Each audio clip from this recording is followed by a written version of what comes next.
So for the chapter 1 video blog, I'm choosing the question of what is the purpose of national standards?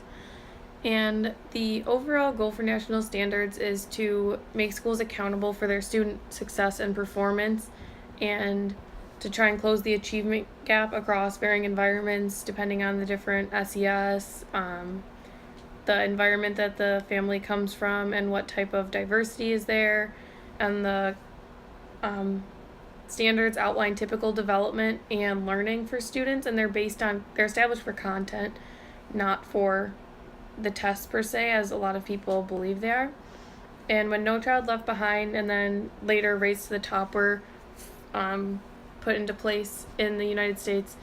they had financial incentives for school districts to have students who perform better on tests, which led to a lot of teachers and districts teaching to the test rather than teaching for the content. And so that is a large issue that we have faced in the past with national standards. And with the new Common Core state standards, they were established to provide guidance for teachers, but they didn't expect teachers to teach exactly to the test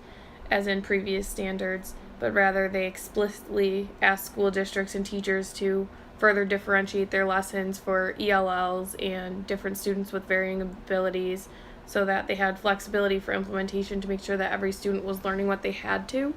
And the goal of the Common Core state standards, which are nationally implemented, is to prepare students K through 12 for when they graduate from high school to be ready for college and workforce. So the standards that Common Core created focus more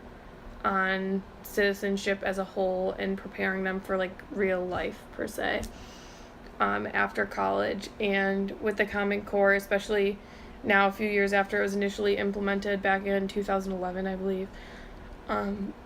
teachers have a lot more flexibility and they're teaching more based on the standards than teaching towards the test as in previous years. And so with the standards, they're just given kind of more of like a level playing field. Potentially is the goal, to level the playing field once students graduate high school, rather than if in the past I know like New York State is held at a higher standard because of we had the Regents exams, but now with Common Core everyone's taking the same tests and learning the same curriculum essentially, based off of the standards across the country. So it just kind of gives them that even playing field that they're looking for. And this way the government can hold schools accountable for their student achievement because everyone is given the same set of standards. And